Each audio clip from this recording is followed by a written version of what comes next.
На канале Абхазского телевидения «Время новостей». Здравствуйте. Сегодня в программе. Какова ситуация с заболеваемостью туберкулезом в нашей стране и какие меры принимаются для борьбы с этой опасной инфекцией?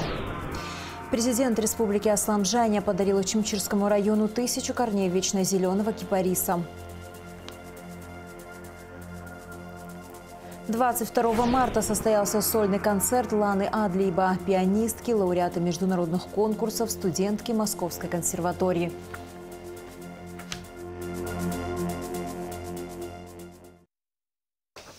Количество жертв нападения террористов на Крокус-Сити Холл к 25 марта увеличилось. Следственный комитет России в своем официальном телеграм-канале сообщил о том, что обнаружено 137 тел погибших. 3 из них – дети. Отмечается, что опознать удалось 62 тела. По остальным останкам проводятся генетические экспертизы. Выросло и количество пострадавших во время теракта. В обновленном списке подмосковного Минздрава 180 имен, в то время как до этого сообщалось о 154.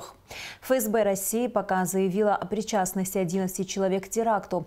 4 из них следствие называет непосредственными исполнителями. Однако официальных данных о том, кто выступает заказчиком, нет.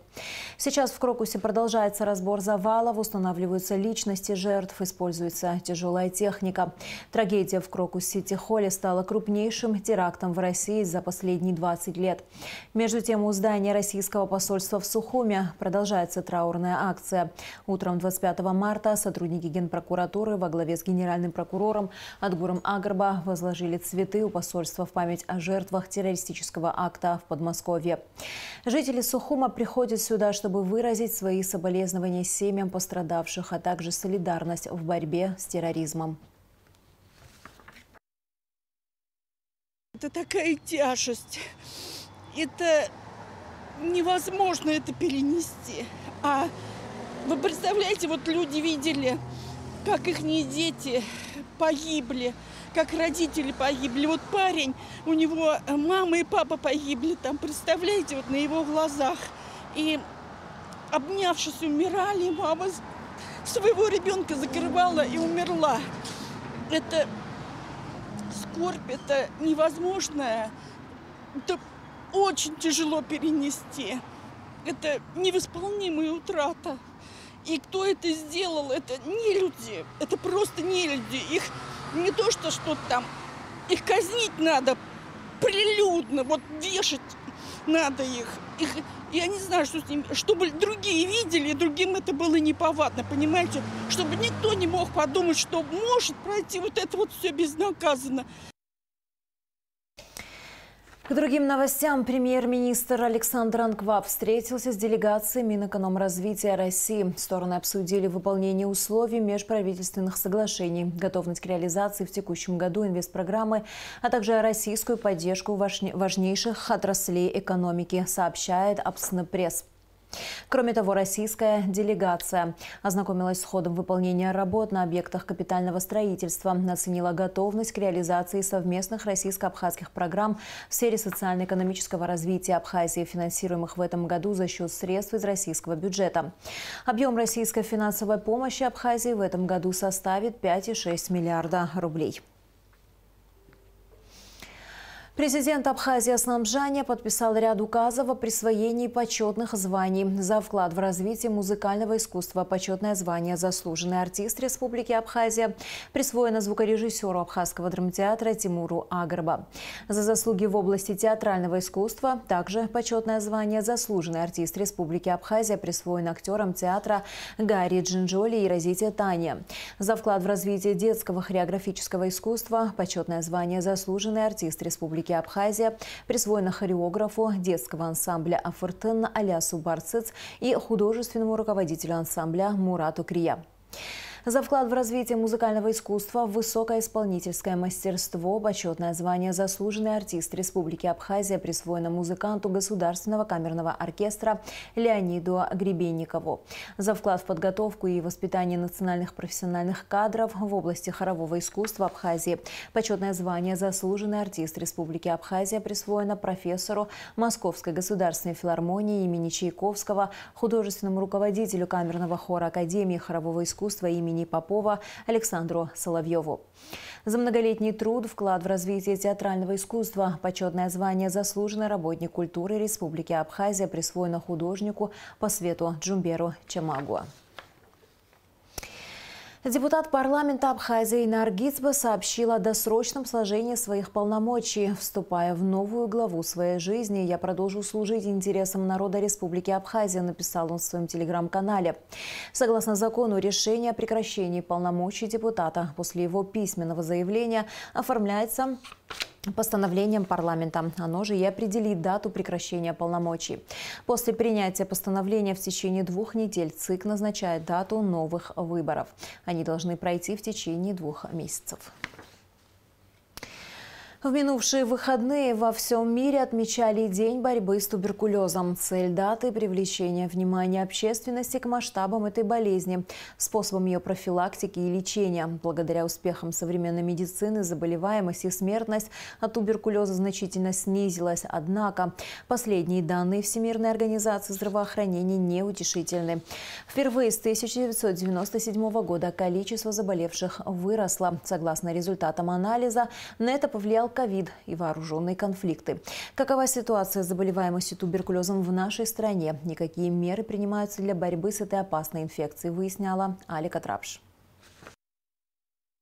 Туберкулез – распространенное опасное инфекционное заболевание, передающееся воздушно-капельным путем, хотя благодаря успехам современной медицины заболеваемость и смертность от него значительно снизилась. По приблизительным оценкам специалистов, около четверти мирового населения инфицировано туберкулезом латентной формы. Из них примерно у 10% болезнь рано или поздно переходит в активную стадию. Единственное медучреждение в Абхазии, где лечат больных туберкулезной инфекцией – республиканский противотуберкулезный диспансер, расположенный в Глырыбском районе. По данным руководства диспансера, число заболевших туберкулезом и выявленных больных в нашей стране в последние годы заметно сократилось. В настоящее время в стационаре лечения проходит 18 человек, на амбулаторном лечении 51 пациент. В нашей республике некоторые стесняются болезни, конечно, это да, есть такие моменты. Есть такие моменты, которые бросают, дефолтами их называемыми. Ну, в этом году мало. В тех годах были больше. И статистика более-менее уже 2-й год стабильная. Нету роста. Рост был у нас где-то в 16-14 годах. Вот после этого спал. Вот после пандемии вот так вот она на одном месте стоит. Лечение, то, что по пандемии, наверное, какое-то улучшение дает легким. И пока на одном уровне. Развитию туберкулеза способствует неполноценное питание, потребление токсичных продуктов, таких как табак, алкоголь, наркотики, неудовлетворительные условия труда и быта. К группе риска относятся маленькие дети, пожилые, больные сахарным диабетом, СПИД и ВИЧ-инфекции. Часто туберкулез никак не проявляет себя на ранних стадиях. При появлении явных признаков он может уже вовсю развиваться, а при отсутствии своевременного и качественного лечения неминуем летальный исход. Вот почему важно проводить своевременные профилактические мероприятия.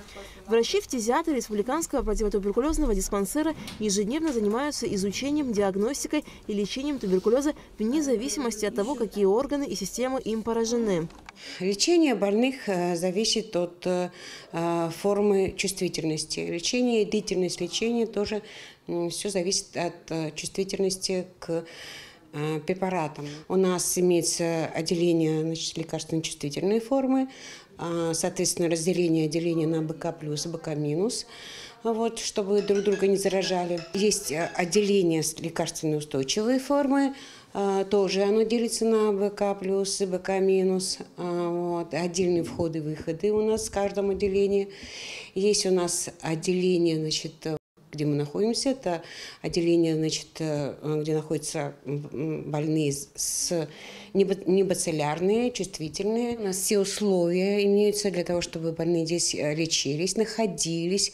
Здесь у нас трехразовое питание, здесь у нас как бы и для, чтобы больные не скучали, у нас есть и телевизор, и фойе, где они могут находиться.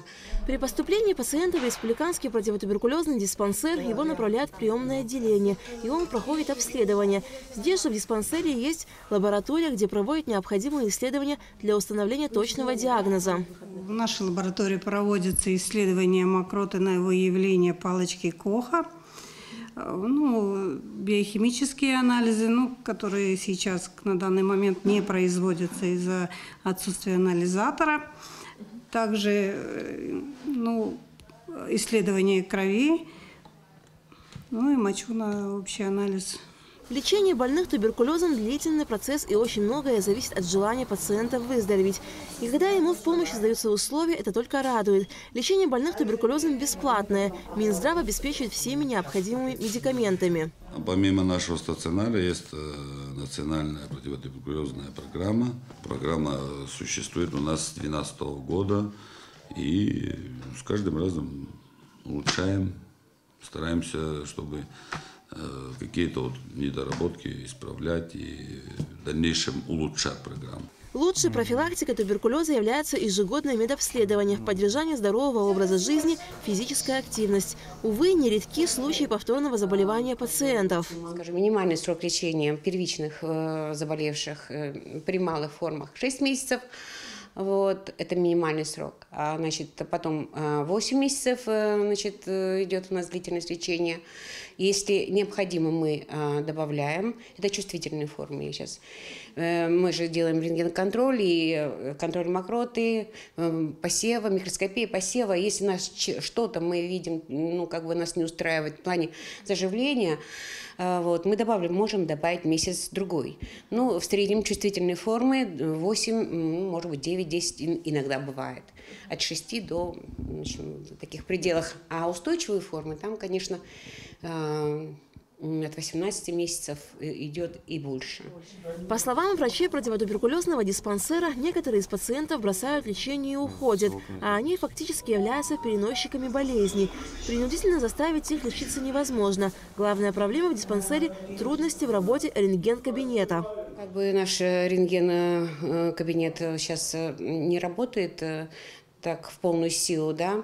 То есть мы в прошлом году еще полностью обеспечивали всю Абхазию, к нам приходили и на обследование, и просто в динамике посмотреть процесс.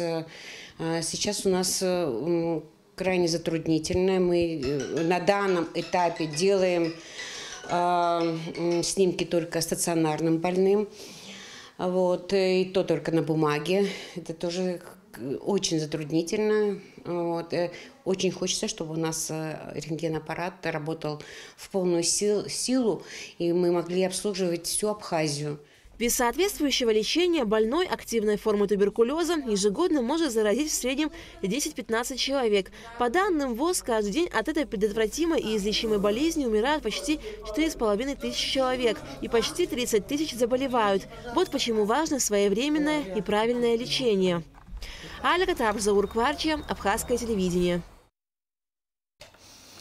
В пункте пропуска МАП «Адлер» будет усилен таможенный контроль за соблюдением гражданами Республики Абхазия условий требований временного ввоза легковых автотранспортных средств. Об этом сообщает Государственный таможенный комитет Республики. Такое решение принято Федеральной таможенной службой России в связи с выявлением большого количества нарушений, связанных с несоблюдением гражданами Абхазии условий временного ввоза на таможенную территорию ЕАЭС автомобильных транспортных средств для личного пользования. Речь идет о несоблюдении условий сроков временного ввоза, а также незаконной передаче, продаже транспортных средств на территории Российской Федерации. В случае выявления нарушений будут приниматься решения об отказе в выпуске и въезде таких транспортных средств на территорию России. Сотрудниками Министерства внутренних дел пресечен крупный канал поставок наркотического средства.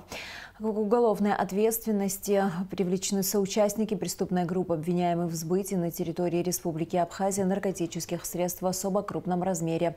Далее оперативная съемка МВД. К уголовной ответственности привлечены соучастники преступной группы, обвиняемые в сбытии на территории Республики Абхазия наркотических средств в особо крупном размере. 2 граждан Российской Федерации и жителя Чемчирского района были задержаны в результате разработки и реализации комплекса оперативных мероприятий с сотрудниками УКОН МВД. Печкурова Софья Богдановна, 2000 года рождения, незаконно хранила при себе свертки с наркотическим средством каннабис, которые были изъяты сотрудниками милиции при ее личном досмотре, проводимом в одном из служебных кабинетов УКОН в присутствии граждан, приглашенных в качестве понятых. В ходе дальнейших оперативно-розыскных мероприятий с участием задержанной гражданка Печкурова указала на места ранее сделанных ею закладок с наркотическим веществом. Внутри полиэтиленовый пакет с веществом светлого цвета. В первом свертке, во втором аналогично полиэтиленовый пакет с веществом светлого цвета. Что это за вещество, гражданка? Еще раз. Закладки с наркотиком женщина осуществляла по улице Чалмаз в новом районе города Сухум, а также непосредственно в подъезде многоквартирного жилого дома по данному адресу. Второй соучастник преступной группы Сигеев Максим Андреевич, 1992 года рождения. До момента его задержания сотрудниками УКОН МВД успел сделать закладки с наркотическим веществом, которые были обнаружены и изъяты сотрудниками милиции в ходе осмотра местности. Также вблизи жилого сектора в подъезде многоквартирного дома по улице Чалмаз в городе Сухум. Ранее при личном досмотре у гражданина Сигеева были изъяты заизолированные свертки с наркотическим средством метадон. Полиэтиленовый пакет с веществом светлого цвета. Каким образом, при каких обстоятельствах данные свертки оказались у вас? Для чего они вам нужны? Данные свертки меня попросили разложить на территории Абхазии. Как пояснил задержанный Софье Печкуровой, они прибыли из Краснодара непосредственно для реализации данного наркотического средства, которое уже находилось в квартире, куда они заселились. Организацию всего процесса вел координатор Евгений. Его человек Джонни на фуре довез нас до границы, через которую мы перешли вместе с ним. Далее доставили нас на квартиру. На следующий день этот же человек привез нам шланги, как я понимаю, с наркотическим также веществом, с целью фасовки и распространения. Сигеев уточнил, что указание мест для осуществления закладок с наркотиком для последующего сбыта сообщники получали также от координатора посредством мессенджера Telegram. Поясните нам, пожалуйста, под каким псевдонимом конечному потребителю сбывался данный наркотик? Насколько я знаю, магазин «Череп». Основную массу предназначенных к сбыту на территории Абхазии наркотических средств и фасовочный материал сотрудники УКОН МВД обнаружили и изъяли при обследовании квартиры в доме номер 10 по улице Чалмаз, где временно проживали граждане Сигеев и Печкурова. Это фасовочный пакет для того, чтобы в них раскладывался товар, это весы для того, чтобы взвешивать товар, изолента для того, чтобы заматывать товар. Это количество, которое мы должны были сделать, то есть это уже было написано здесь. Также здесь лежат трубы, которые наполнены двумя видами наркотиков. Непосредственно наркотическое вещество хранилось в заизолированных полиэтиленовых свертках, а также в резиновых шлангах. В общей сложности в ходе проведения оперативно-розыскных мероприятий сотрудниками УКОН МВД изъято порядка 443,5 граммов наркотических средств. Это метадон, мефедрон, кокаин и каннабис. Установлено, что организатором поставок наркотических средств в Абхазию по наркоканалу «Череп» является гражданин Российской Федерации Евгений Садовский, а доставку более 135 граммов метадона и порядка 254 граммов мефедрона осуществил гражданин Республики Абхазия Антия Вепхве Юрьевич, 1974 года рождения, под псевдонимом Джоник. Последний также задержан сотрудниками УКОН МВД. При личном досмотре у мужчины изъяты готовые к реализации свертки с наркотическим средством метадон. Согласно материалам уголовного дела, Евгений Садовский, находясь в городе Краснодар, руководствуясь мотивом незаконного личного корыстного обогащения, создал устойчивую организованную группу с целью совершения на территории Республики Абхазия незаконного сбыта наркотических средств в особо крупном размере. В преступную группу вошли жители того же города Максим Сигеев и Софья Печкурова и ныне установленные лица, а также житель села Чугуара Чемчирского района Вепхве Антия. В деяниях граждан Российской Федерации Садовского, Сигеева и Печкуровой усматриваются признаки состава преступления, предусмотренного пунктами А и В части 3 статьи 224 Уголовного кодекса Республики Абхазия. Аналогичный состав преступления вменяется вышеназванным гражданам, а также гражданину Антия по второму эпизоду преступных деяний. Расследование уголовного дела проводит Следственное управление МВД Республики Абхазия.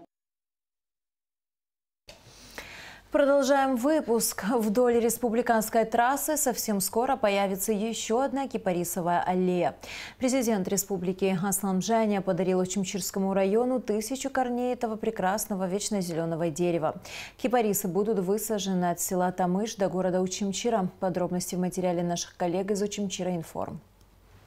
Кипарисы – это красивые и полезные растения, которые имеют множество применений и культурное значение. Кипарис издревле оценивался людьми двояко. С одной стороны, он являлся деревом грусти и печали, с другой стороны, был олицетворением молодости, красоты и влюбленности. Высадка кипарисов вдоль республиканской трассы имеет важное значение. Они обрастут густой кроной, которая будет защищать дорогу от пыли и шума, а также выделят фитонциды – вещества, которые очистят воздух от вредных примесей. Кроме того, это важный элемент ландшафтного дизайна. Президентом Республики Абхазия Асланом Джания Очимчирскому району было подарено 1000 корней кипарисов, которые будут высажены вдоль республиканской трассы от села Тамыш в сторону города Очимчира. Руководит этим процессом на безвозмездной основе Светлана Корчуганова, ландшафтный дизайнер. Все работы проводятся силами МУП «Чистый город» администрации Очимчирского района. Эта идея была президента, программа президентская высадить именно в селе Тамыш 1000 кипарисов. А на сегодня размечено и выкопаны ямки под 400 штук. Но я думаю, что это не предел. Будем дальше продолжать и все село будем засаживать именно кипарисами. Конечно, кипарис нуждается в уходе, и сейчас будут добавляться удобрения, они уже привезены, и они получили Зеленстрой, рекомендации, какой уход нужен. Конечно, нужен еще и полив, но глава администрации Тамыша Вадим Рушевич, он обещал давать нам помощь в поливе, особенно в жаркое время. В целом, высадка кипарисов вдоль автотрассы – это мероприятие, которое принесет пользу как людям, так и природе. Оно поможет улучшить экологическую обстановку в районе, создаст красивый вид на дорогу и сделает путешествие более приятным. Лана Акумава, Денис Воуба, Гия Джопо, Очимчира Информ. С 26 марта Черноморэнерго вводит новый график веерных отключений. Это связано с низким уровнем воды в Джарском водохранилище и недостаточным притоком воды при высоком уровне потребления электричества. Теперь свет будут отключать на 2 часа 3 раза в сутки – ночью, утром и вечером. Ограничения сохранятся до улучшения ситуации в водохранилище. Сейчас уровень воды составляет 414 метров. Классика вечна. 22 марта жители города Сухум смогли побывать на сольном концерте Ланы Адлиба, пианистки, лауреата международных конкурсов, студентки Московской консерватории. В программе «Юные артистки» прозвучали произведения Баха, Верди, Листа, Рахманинова и других. В прекрасный мир музыки окунулась Ульяна Рожкова.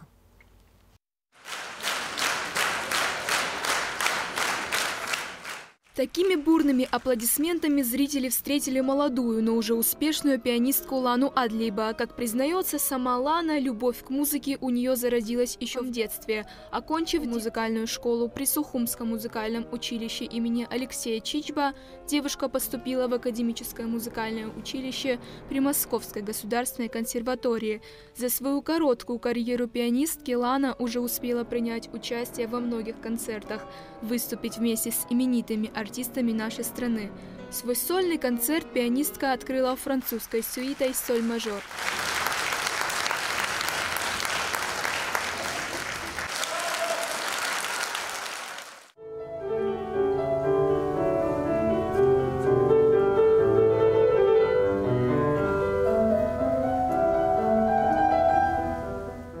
Затаив дыхание, зрители слушали произведения таких выдающихся композиторов, как Бах, Верди Лист, Рахманинов, Скрябин и Глинки-Грязнов.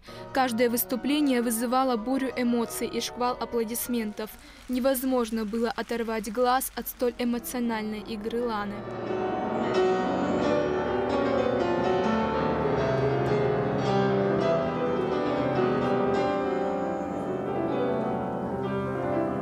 После концерта Лана Адлиба поделилась своими впечатлениями и рассказала о планах.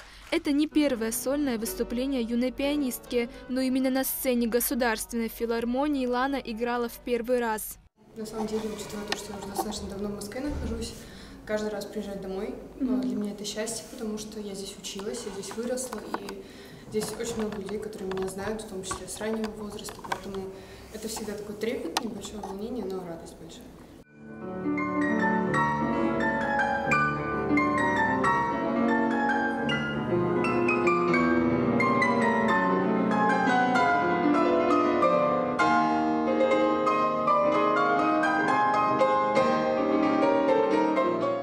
Выступление Ланы затронуло душу слушателей. Классическая музыка заставляет задуматься о многом, вдохновляет и заряжает энергией. У Ланы Адлиба много творческих планов на это лето. Всех любителей классической музыки ожидает множество ее выступлений и, возможно, сольных концертов. Ульяна Рожкова, Рамо Камкия, Абхазское телевидение. И в завершении выпуска о погоде. По сообщению гидрометцентра, во вторник, 26 марта, погода в Абхазии значительно ухудшится. Ожидается дождь разной интенсивности и продолжительности. Возможны грозы, туман. В предгорьях и горах дождь со снегом. Снег. Температура воздуха ночью 2,7, днем 4,9 градусов. Температура морской воды 11 градусов. На этом наш выпуск подошел к концу. До скорых встреч в эфире.